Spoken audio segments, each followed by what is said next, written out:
Que legal! Hoje nós estamos encerrando a série Aberto para Balanço. E eu achei tão bonita essa arte, não foi? O Julinho, tá bom aqui assim o volume, gente? Vai me corrigindo aí. Ficou muito bonito. Julinho, a turma, bom demais, né? Glória a Deus. E quando a pastora Mirna estava ministrando, sabe, pastor Henrique?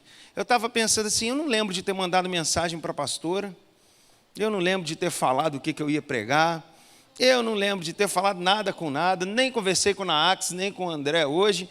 Aí você vai vendo o Espírito Santo, né? Como o Espírito Santo é lindo. Como um clássico pentecostal, se você estiver ligado na terra, meu irmão, você já está vendo o que o Espírito Santo está fazendo. Amém? Glória a Deus. Aleluia.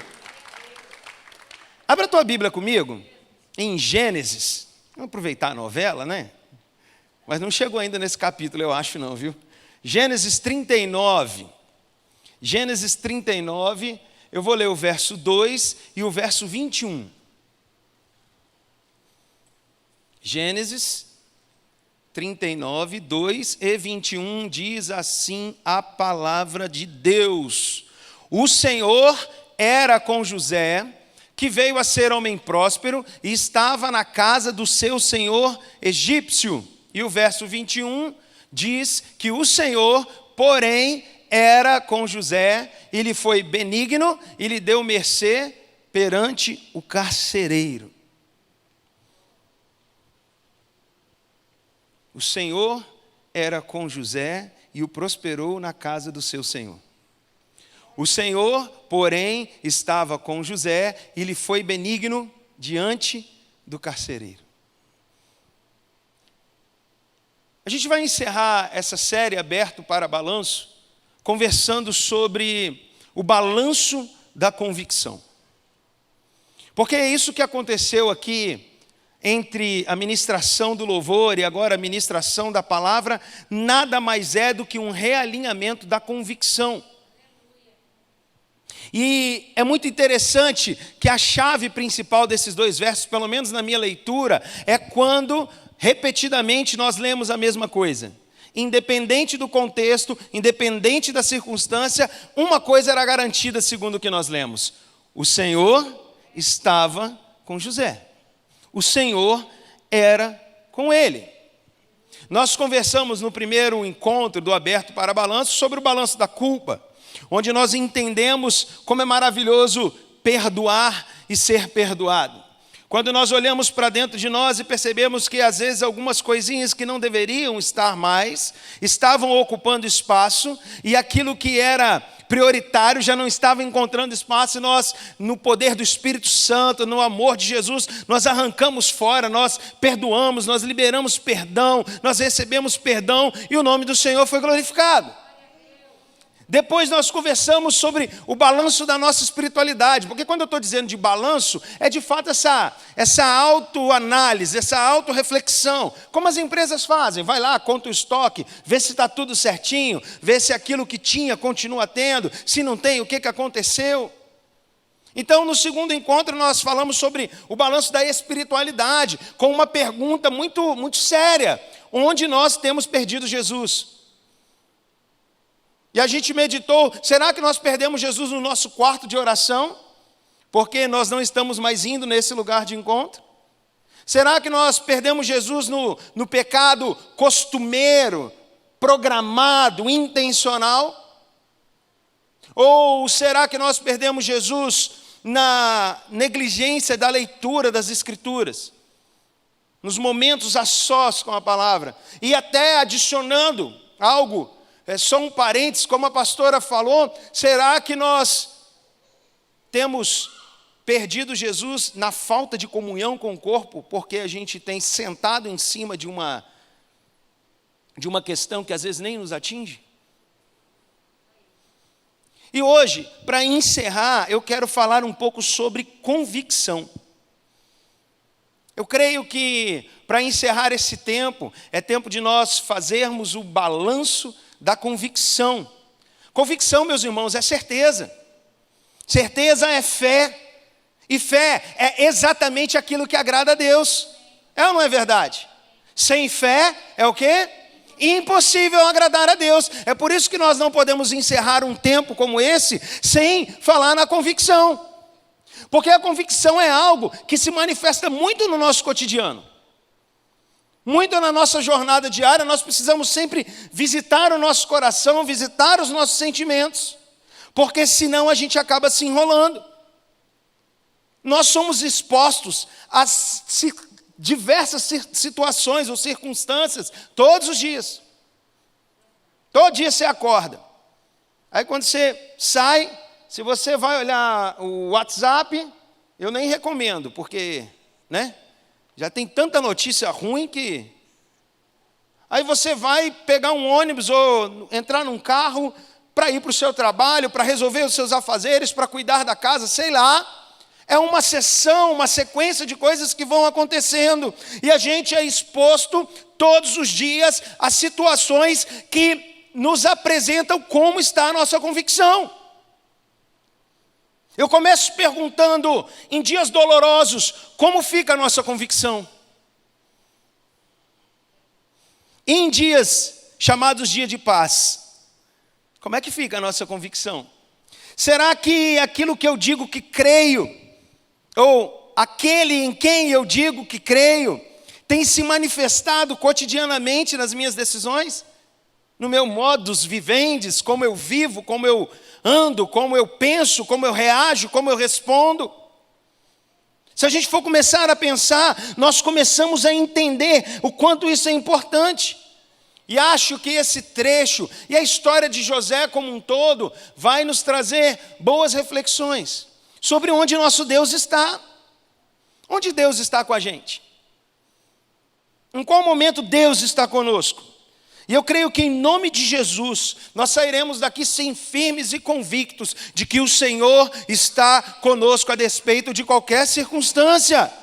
Mas eu preciso olhar para a minha convicção. Convicção é isso, é permanecer independente da circunstância. Permanecer independente do que está aparecendo. Então eu quero pensar nessa noite 3 aspectos para a gente olhar para dentro de nós e analisarmos as nossas convicções naquele que nós cremos e responder a nós mesmos todos os dias. E a pergunta é, onde o Senhor está conosco? E a primeira verdade é que Deus está conosco na desesperança. Parece paradoxal, um contrassenso, mas eu quero te mostrar, a partir do texto que nós lemos, que sim, Deus está conosco na nossa desesperança. Meus irmãos, eu tenho um amigo que diz que tem dia que é noite. Tem dia que, sabe aquele dia que você sai, passa um carro, joga água em você, na poça, aí você vai correr para pegar um ônibus, você tropeça, cai, aí quando você entra dentro do ônibus, você esqueceu o vale transporte, né, que agora é aquele cartão. Meu irmão, tem dia que... Pois o sindicato dos problemas se levanta, boa. Eu não sei quanto a vocês, mas eu já passei por várias situações que parecia que eu não ia conseguir dar mais nenhum passo.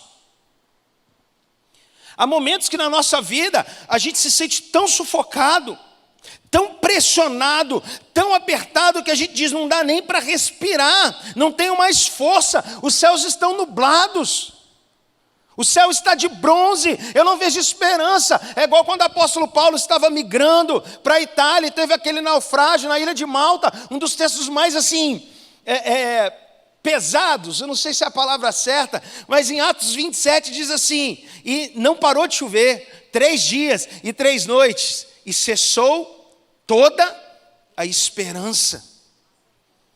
É demais esse negócio, você está ouvindo o apóstolo Paulo dizer que choveu muito e não aguentei mais não. Só que aí o anjo veio e falou, Paulo, respira aí, meu filho. Eu continuo com você no meio da sua desesperança. O Senhor te trouxe aqui nessa noite para te lembrar que mesmo em meio a essa desesperança que tem batido a sua porta, Ele está com você. Ele esteve com Paulo, assim como esteve com José. Sim, no meio da nossa desesperança, Ele não nos deixa. Deus permanece conosco. Louvado seja o nome do Senhor. E a gente não pode se esquecer. Sabe, não é por causa da nossa desesperança que nós vamos julgar que Deus não está com a gente. Muito pelo contrário. Jesus é a esperança que te trouxe aqui, agora, nessa noite, que te coloca para ouvir essa mensagem na internet. Ele é a esperança em nome de Jesus. Como ministro do Evangelho, eu profetizo que Jesus é a esperança que vai te conduzir nesse ano de 2021 para a glória do nome dEle. Ele vai nos conduzir, sabe por quê? A nossa esperança, Jesus Cristo de Nazaré, venceu a morte. Bendito é o nome do Senhor. A esperança que nós anunciamos nessa noite, neste lugar, é a esperança que venceu a morte. E mesmo que os meus sentimentos não testifiquem nada, o Senhor está conosco, porque Ele disse que Ele estaria, e Ele é fiel para cumprir. Meus irmãos, assim como José, aqui e agora, o Senhor pode mudar completamente o rumo da nossa história para a glória do nome dEle, amém? Você crê nisso? Diga amém, Senhor, eu creio nisso. Você que está em casa, porque às vezes você está passivo, e o Senhor, Ele é maravilhoso. Ele usa a mula de Balaão e usa a mula do Fausto para te dizer nessa noite que hoje pode ser o dia que Ele vai mudar completamente o rumo da sua história. E se você está precisando disso, dizer para Ele: Senhor, comigo esse negócio aqui, hein? Faz mesmo, Jesus, porque está difícil. A desesperança não é legal não, meus irmãos. Não é fácil não. Dormir e acordar sem saber como é que vai ser no outro dia. Dormir e acordar sem saber se vai ter o que comer, o que beber. Dormir e acordar sem saber se vai bater um oficial de justiça, alguém para fazer uma ordem de despejo. Não é mole não. Pelo menos eu não ia nem conseguir dormir.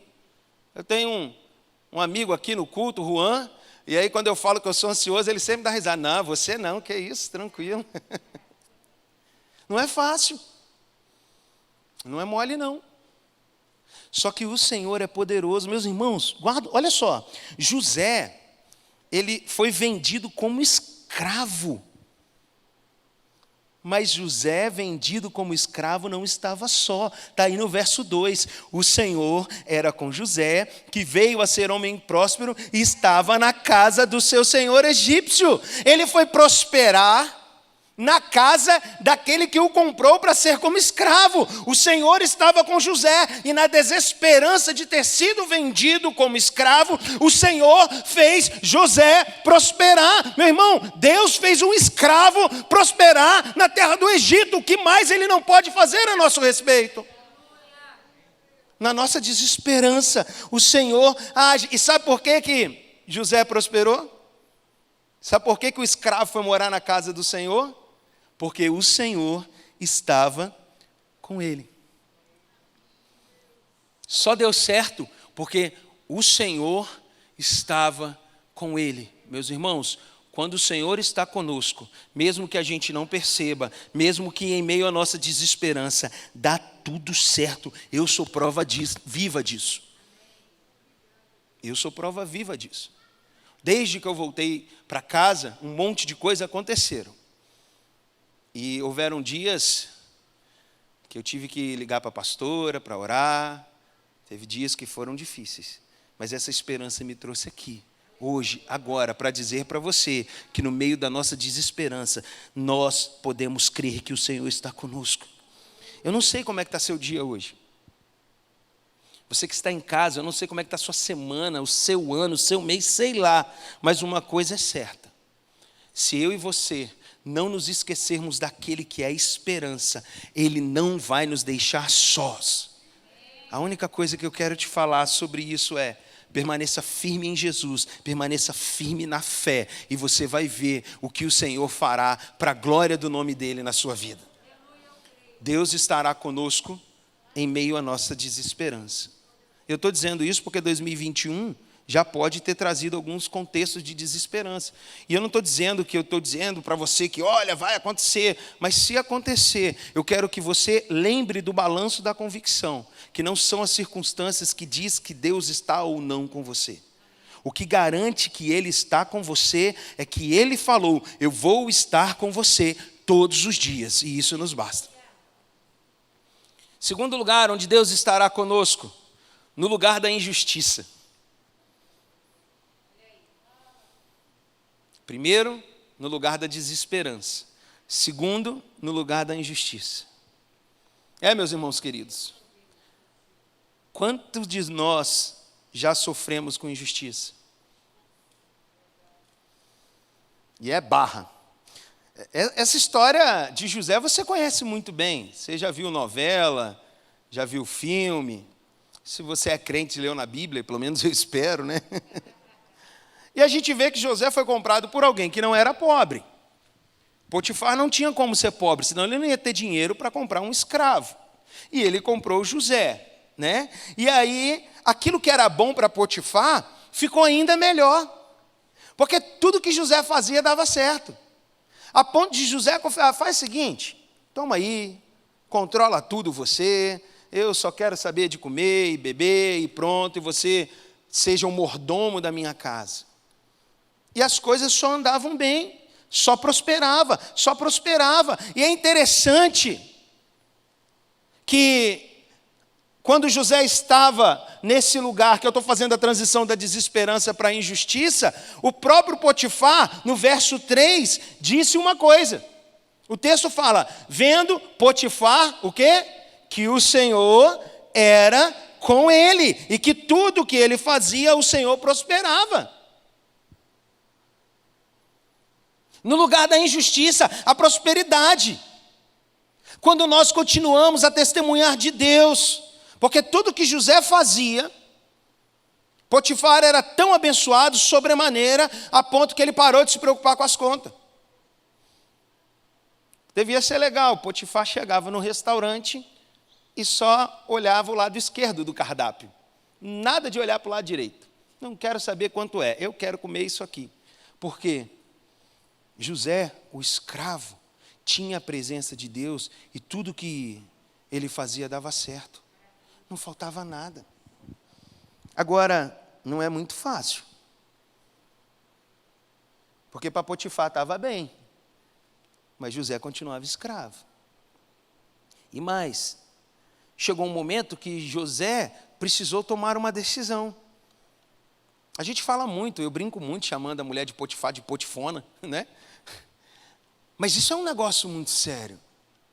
Porque José se viu diante de uma situação onde ele precisava tomar uma decisão, e essa decisão de José iria dizer muito a respeito de como ele se relacionava com Deus.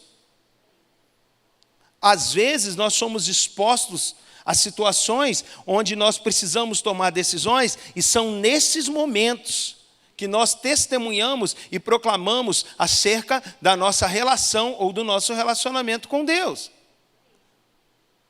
E aí, você já sabe o que aconteceu. A mulher de Potifar perturbou as ideias. José falou, não vou porque vai dar ruim. E saiu correndo. E o que aconteceu? Deu ruim. Porque a mulher de Potifar ficou doida. E começou a gritar, e olha esse escravo, e isso e aquilo, e você sabe o que aconteceu. Meus irmãos, o fato de José ter decidido não pecar, guarda isso em nome de Jesus nessa noite. O fato de José ter decidido não pecar, o colocou, segundo a nossa ótica humana, em maus lençóis. Não é verdade? Tinha ninguém vendo, ele podia ali dar um jeitinho, eu não vou pagar um imposto aqui, eu vou puxar um negocinho ali, eu vou contar uma mentirinha aqui, estava tudo certo. Mas José sabia que Deus estava com ele. E quando nós temos a convicção de que Deus está conosco, pecar é algo terrível para a gente não quer. A gente até tropeça, mas a gente corre para que isso não aconteça, é ou não é? Pelo menos a gente precisa todo dia lutar contra a nossa carne. O homem que se tornara O segundo na casa de Potifar, agora experimenta a injustiça. Ele foi culpado sem ter feito nada. Aquele que saiu como escravo, estava desesperançoso, aí começou a trabalhar, o negócio começou a ficar bom, começou a dar certo, Potifar estava bem, estava feliz, tratava ele bem, de repente vem a malequita lá, da mulher de Potifar, acontece essa confusão, e o que acontece com José? Cadeia nele. Injustiça. Aliás, o que é injustiça? Injustiça, de maneira geral, é a ação que a gente sofre, ou a nós é imputado culpa de coisa que a gente não faz. Você ser culpado por algo já é ruim mesmo quando você faz. Mas e quando você está certo? É terrível. Você fica, mas eu não fiz. Não, você fez, mas eu não fiz, não adianta. E como é que um escravo ia discutir com alguém? Não tinha o que fazer, pegou ele pelo braço e o jogou na cadeia. José foi lançado na prisão porque ele tomou uma decisão: eu não vou pecar, eu não vou ofender o Senhor, eu não vou desrespeitar a Potifar, eu não quero desagradar ao meu Deus. E meus irmãos, quando a gente pensa em convicção e nesse balanço da convicção, o fato de Deus estar com a gente não nos isenta de sentir dor. Eu não estou vindo aqui para te falar de uhul, você é um superman, você... Não, meus irmãos, a gente sente dor mesmo. Se alguém aqui diz, eu sou imune à dor, eu vou pedir para a pastora Mirna te convidar para ensinar a gente. Vem aqui no culto de oração nos ensinar como não sentir dor. Porque a gente ouve um monte de conversa, um monte de uhul, mas quando a luz apaga no nosso quarto, a gente sabe como está nosso coração. E se a minha convicção não estiver firmada de que o Senhor está comigo, eu não aguento. Como é que eu vou ficar bem? Como é que a minha cabeça vai estar em equilíbrio? Se por causa de uma injustiça eu estou sendo penalizado. E no caso de José é muito sério, ele foi lançado ao cárcere. Ele foi privado da liberdade, porque ele decidiu não pecar. E a convicção nos faz olhar para o cenário, sentir dor e dizer, mas o Senhor está comigo.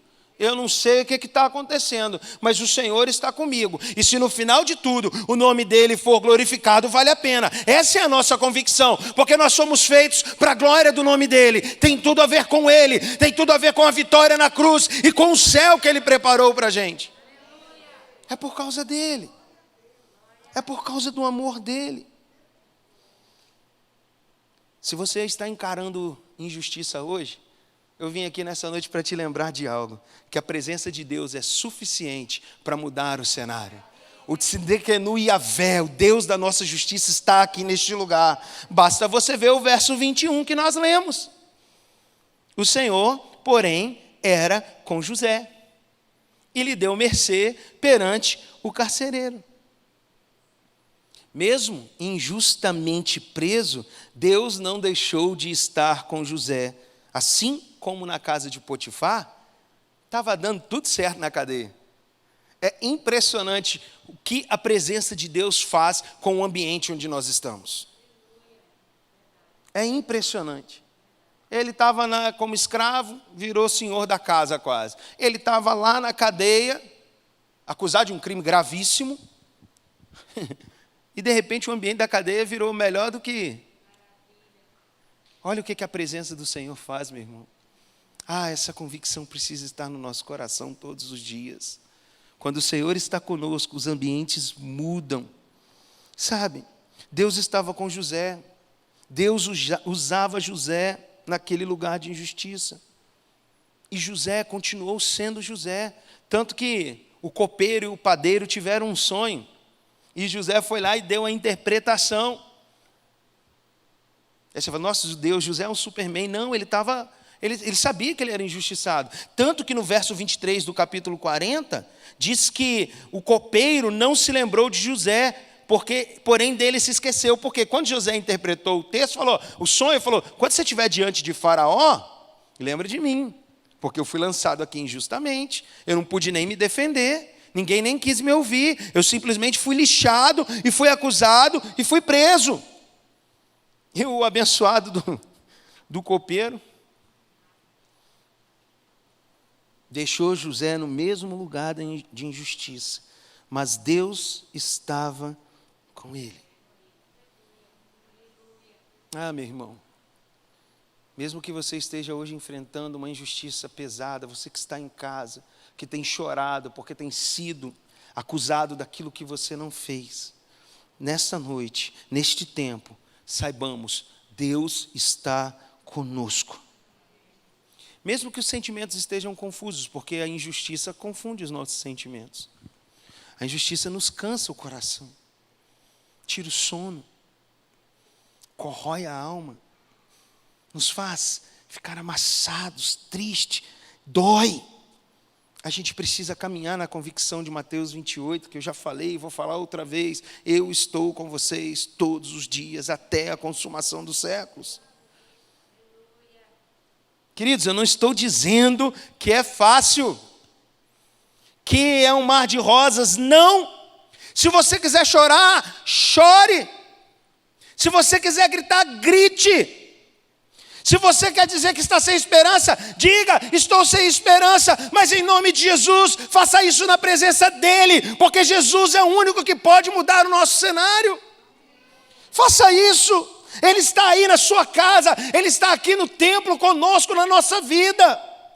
Em meio ao sofrimento causado pela injustiça, Ele continuará nos usando, cuidando, transformando ambientes para que o nome dEle seja glorificado.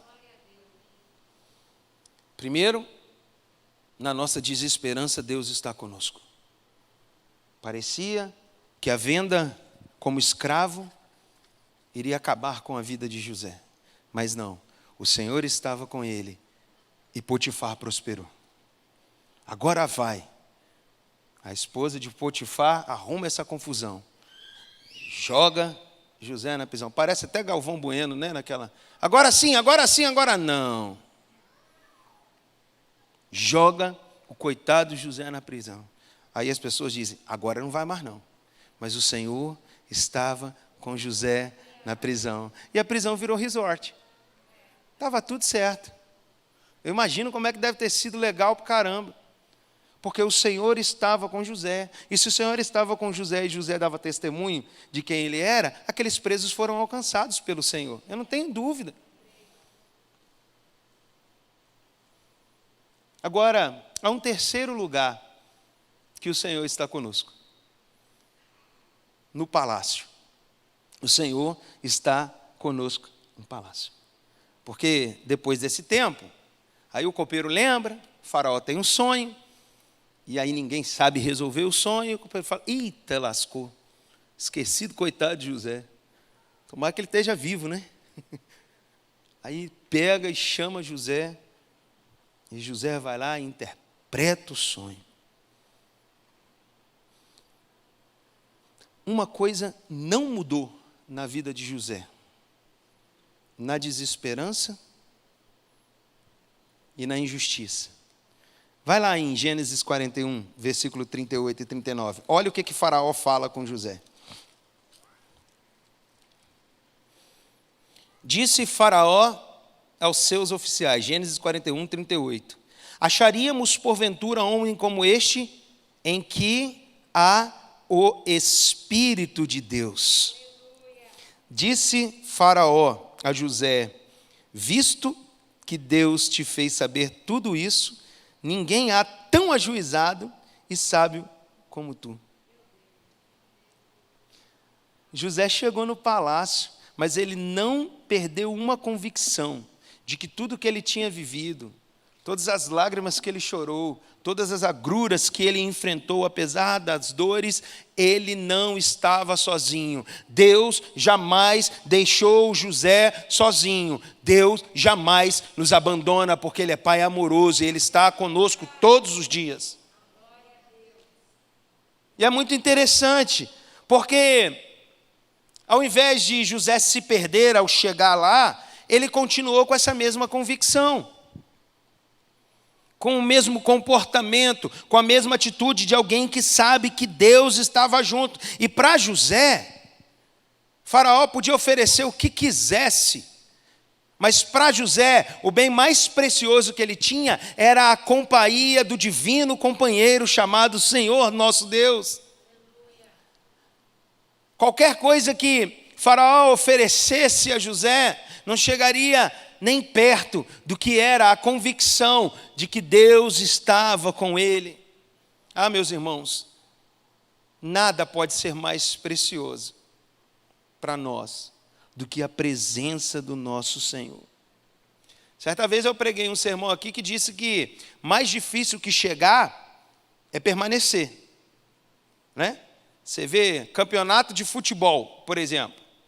Esse ano maluco aí, os campeonatos tudo doido. Eu lembro que nas 2 primeiras rodadas tinha um time que estava na primeiro lugar. Não tinha, Gilmar? Estava lá em primeiro lugar. Oh, não nem falei o nome, não. Estou aqui quieto.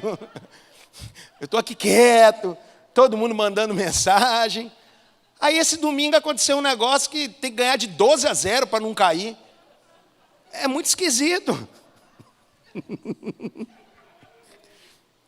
Mas eu estou fazendo essa ilustração para lembrar que a gente tem essas alternâncias e a questão é como eu me comporto. Permanecer na posição não é fácil, não. Imagina todo o sentimento que permeava o coração de José, gente. A tristeza, a dor, a solidão. E, de repente, ele vira um dos homens mais poderosos do Egito. Olha que interessante, até Potifar passou a ser submisso a José. E a gente não tem nenhuma narrativa bíblica de dizer, agora Potifar vai se lascar. Sabe, em dias de dor, a gente pode até esquecer do Senhor. Mas eu costumo dizer que em dia de dor, a gente meio, não é bem esquecer a palavra certa. Em dia de dor, a gente meio que se frustra por estar passando por um momento difícil. E a gente, Senhor, me ajuda, Senhor, o Senhor tem que me ouvir, por que o Senhor não me ouve? Ou seja, mostra que a gente continua buscando a Deus, mas a dor dá uma, né? Eu não sei você, gente, eu não sou Superman, não, dá uma embolada na cabeça mesmo. Agora, quando a gente chega lá, quando a gente está no topo, aí é que são elas. Porque muita gente, quando chega no topo, deixa de vir à igreja, deixa de servir, deixa de testemunhar, deixa de buscar ao Senhor. É muito mais fácil deixar o Senhor de lado quando a gente chega no topo do que no momento de dor. E às vezes eu tenho a impressão, e falo isso com muito temor e tremor, que Deus não nos coloca em determinados lugares, porque Ele quer que a gente continue na dependência dEle, confiando nele. E assim, é muito mais recorrente do que parece. Gente que recebe a resposta no culto de oração e desaparece, não do culto de oração, mas desaparece da igreja. Some. Você está onde? Não sei, estou em... Aí entra algo que me mexeu muito. Porque eu comecei a pensar se nos momentos de bonança, porque eu estou dizendo agora do palácio. Deus continua com a gente no palácio. Eu comecei a pensar se nos momentos de bonança que eu porventura tenha vivido, se eu me esqueci de orar. Se eu esqueci de ser grato, entendendo e reconhecendo que foi Deus que me deu. Será que nos momentos de bonança eu esqueci de servir, de amar o meu irmão, de testemunhar que foi o Senhor que fez? Certamente Deus está conosco no palácio. E pensando nisso, eu até anotei aqui, eu vou pedir licença para os irmãos que eu quero ler, para não falhar nada, porque isso ficou me corroendo desde segunda passada. E no palácio, o nosso coração é testado. José viu-se diante dos algozes da sua história. Aqueles homens que privaram ele de viver em família. Aquele menino novo, com 17 anos, lançado num buraco, vendido como escravo. acusado injustamente, lançado no cárcere, agora estava no palácio. Ele foi privado de crescer junto com o pai que ele tanto amava. Mas se Deus está conosco no palácio, nós continuamos a agir como Ele nos ensina. E no momento mais crucial, eu não acho que José não sentia nenhuma dor quando ele olhou para os irmãos. Eu não acho. A Bíblia não fala nada muito claro, mas diz que ele chorou demais, chorou a ponto de o Egito, ouvir no palácio inteiro. Deve ter sido um choro. Gente, quem chora berrando desse jeito está sofrendo muito. Ele, diante dos irmãos que talvez estavam pensando, agora, a gente vai colher o que a gente plantou. Aí eles ouvem, sabe o que de José? Deus nunca deixou de estar comigo. Mesmo quando eu não sentia. Mesmo quando vocês covardemente me lançaram no buraco do poço. Mesmo quando vocês me venderam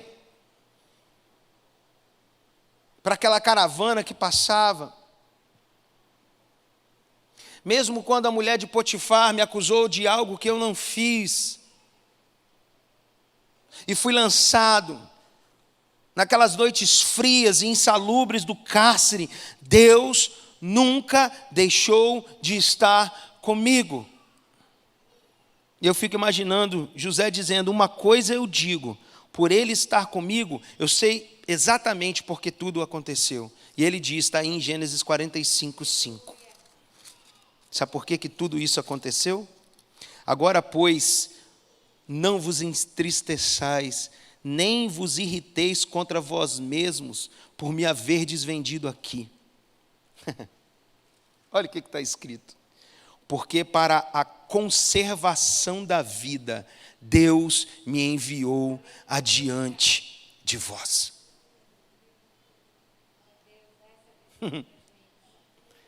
Na desesperança,